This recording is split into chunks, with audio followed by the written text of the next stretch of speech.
निगम की सर्वांगीण विकास मेरा एकमात्र होगा उद्देश्य। रजिया बेगम। News 9 Times. बेतिया से आशुतोष कुमार बंडवाल की ब्यूरो रिपोर्ट।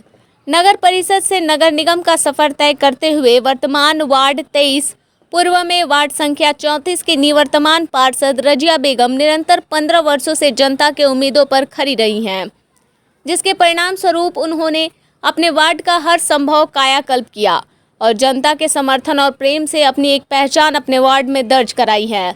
उज्जैन टोला स्थित अपने आवास में एक प्रेस कॉन्फ्रेंस के द्वारा निवर्तमान पार्षद रजिया बेगम ने कहा कि मेरे कार्यों से प्रभावित और विकास के लिए आशान्वित निगम की जनता के द्वारा निगम महापौर मेयर के लिए अपना विश्वास और आशीर्वाद दे रही है।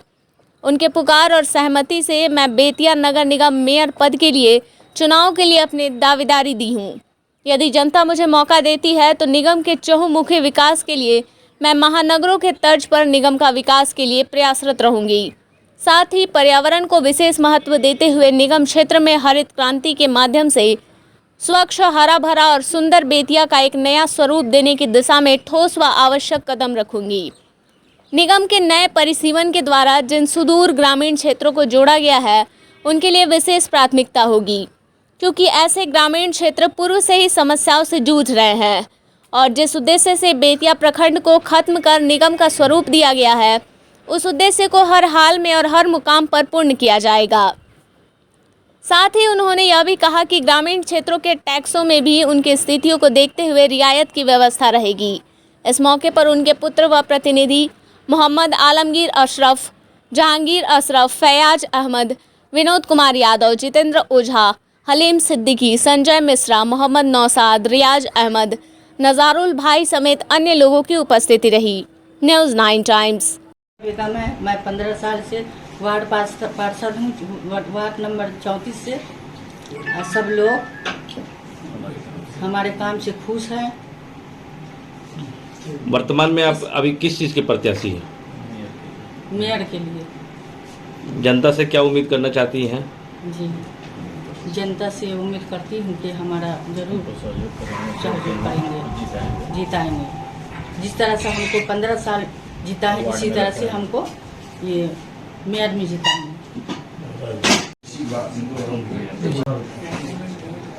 अभी आपकी माताश्री 15 साल से एक ही वार्ड में वार्ड पार्षद रही हैं और वर्तमान में वो मेयर प्रत्याशी बनने जा रही हैं। क्या जनता आप पर भरोसा कर सकती है और वो जो भरोसा होगा वो किस वजह से होगा? देखिए, एक चीज़ तो मैं बताना चाहूँगा कि माँ मेरी थोड़ी अभी अस्वस्थ है, 2.5 महीने से हॉस्पिटलाइज थी, सर्वाइकल का परेशानी था, गले में भी वो लगा हुआ है, तो इसलिए थोड़ा इनको बोलने में असुविधा हो रही है। इसलिए आप लोग की रिक्वेस्ट पर थोड़ा वो बोल पाई हैं। आपका जो सवाल है जनता की आधार पे, हम लोग कंटिन्यू 15 साल से यहाँ पार्षद हैं, लगातार 3 टर्म से। जो व्यवस्थाएं हम लोगों के द्वारा बनाई गई और वो एक विश्वास के तहत वो व्यवस्था बनी है। विश्वास ये कि हम लोगों के का जो काम करने का तरीका है वो लगता ही नहीं है कि हम किसी वार्ड में जो परिवार है उससे हम अलग हैं।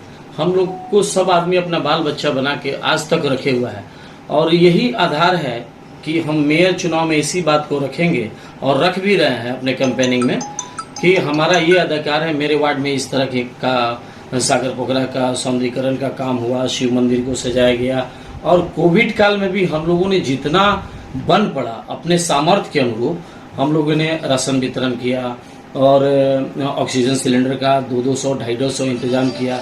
इवन की रोटरी क्लब का जो ऑक्सीजन सिलेंडर की आवश्यकता होती थी वो हम लोग के माध्यम से भराया जाता था।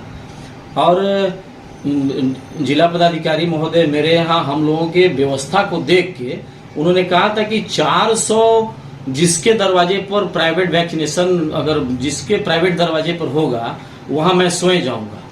तो 400 किसी जगह नहीं हुआ प्राइवेट पॉइंट पे, मेरे यहाँ 7 बार 400 हुआ। इससे जिला पदाधिकारी महोदय काफ़ी प्रभावित हुए, श्री कुंदन कुमार सर जी, और वो मेरे यहाँ आए और अप्रिशिएट किए। जनता को भी काफ़ी उन्होंने सवाल पूछा और सभी जनता ने बताया कि नहीं, यहाँ हम लोग संतोषप्रद ढंग से यहाँ सारे इंतजाम हम लोग के व्यवस्था के लिए बनाया गया है। और डॉक्टर को भी उस काल में ले जाना, लोग अपने घर से नहीं निकलते थे, हम लोग डॉक्टर को ले जाते थे, मेडिसिन अवेलेबल कराते थे। जो ब्लैक मार्केट में 2000 का इंजेक्शन 20,000 में मिलता था, वो सारे चीज़ों को हम लोग रिजनेबल दाम पे लोगों तक पहुंचाते थे। और इसी पहुंचाने के क्रम में मैं खुद पॉजिटिव हो गया, कोविड पॉजिटिव। लेकिन बात उससे नहीं है, बात इससे है कि हम अपने जनता के कितने काम आते हैं।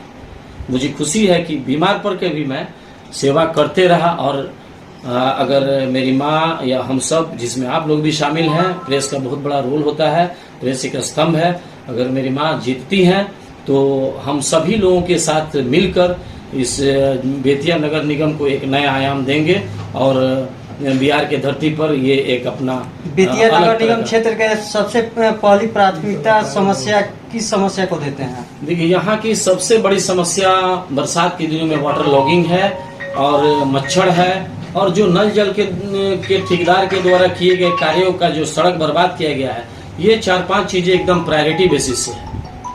अभी थोड़ा सा अड़चन आ रहा है राशन वगैरह का, कि राशन कार्ड की वगैरह की जांच वगैरह भी हो रही है। उसमें भी हम लोग काफी सहयोग कर रहे हैं, डोर टू डोर जाके पूछ भी रहे हैं और मंडल पदाधिकारी से मिलकर उस चीज का निष्पादन भी किया जा रहा है। तो यही हम लोग के काम करने का यही तरीका है। हालांकि एक चीज बताइए, नगर परिषद से नगर निगम बन चुका है और निगम क्षेत्र भी बहुत बड़ा है। इसमें विजन क्या होगा कि एक मेयर का क्या दायित्व होना चाहिए जिससे कि निगम का पूरा जो कार्यभार है वो संभाला जा सके? देखिए, सबसे पहले तो जिस तरह ये निगम बना, सवाल तो उस पर एक लाइन उसमें हम बोलेंगे कि इस निगम के बनाने के जो क्राइटेरिया है, इस क्राइटेरिया को पूरा नहीं करवाया गया कुछ शहर के चुनिंदा लोगों के द्वारा। और इसमें बहुत बड़ा कारण भी है जो आप लोग शायद जानते भी होंगे। हमारे पास 8-10 ऐसे इस काम को सजाने के लिए, इसको निगम हो जाने के बाद, चुनाव जीतने के बाद करने के लिए आज 8-10 योजनाएं हमने अपने दिमाग में बनाई है और वो हम लोगों के बीच प्रचार प्रसार भी कर रहे हैं।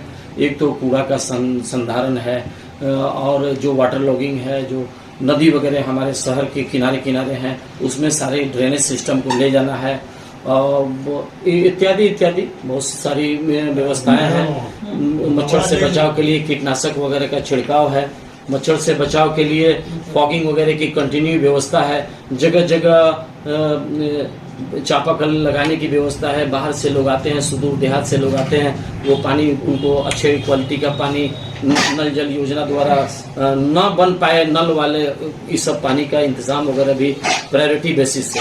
जो नया पंचायत जुड़ा है उसमें खासकर आप जनसंपर्क के दौरान कौन कौन सी समस्या खुल के आ रही है? वहाँ समस्या तो कुछ ऐसे क्षेत्र हैं जो नगर निगम में आना ही नहीं चाहिए था, लेकिन क्या अभी मैं बोल चुका कि क्या परिदृश्य बना के इस व्यवस्था को लागू किया गया है कि एक तरफ 0 किलोमीटर का भी संत घाट, पथरी घाट और इधर मनुआ पुल की तरफ नहीं जोड़ा गया और जानबूझकर खासकर कुछ विशेष लोगों को फायदा पहुंचाने के लिए 11 किलोमीटर दाहिने तरफ गिधौरा गांव है, बाएं तरफ गदियानी है, इन सारे गांवों को जोड़ा गया। वहां बहुत ही हालात जो किसानों के हैं बद से बदतर हैं कोविड काल के कारण।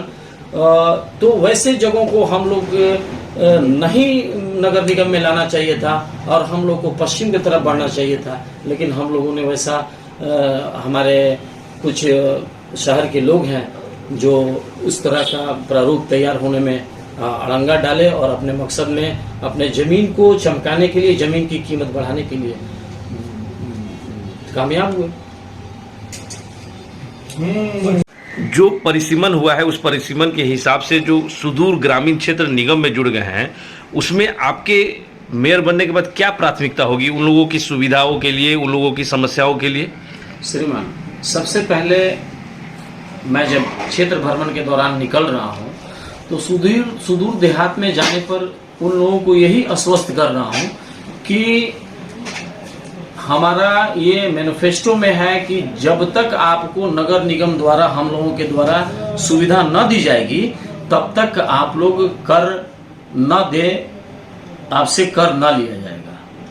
उन लोगों का यहाँ तक ये तय कर चुके हैं गांव के बहुत सारे लोग, ग्रामीण लोग, कि हम लोग वोट का बहिष्कार तक करेंगे इसके विरोध में कि हमारा गांव नगर निगम में क्यों आया। लेकिन हम लोगों के द्वारा ये समझाया जा रहा है कि नहीं, आपको वोट करना है, मत का अधिकार, आप अपना मत का अधिकार का प्रयोग करिए, हम लोगों को मजबूत कीजिए।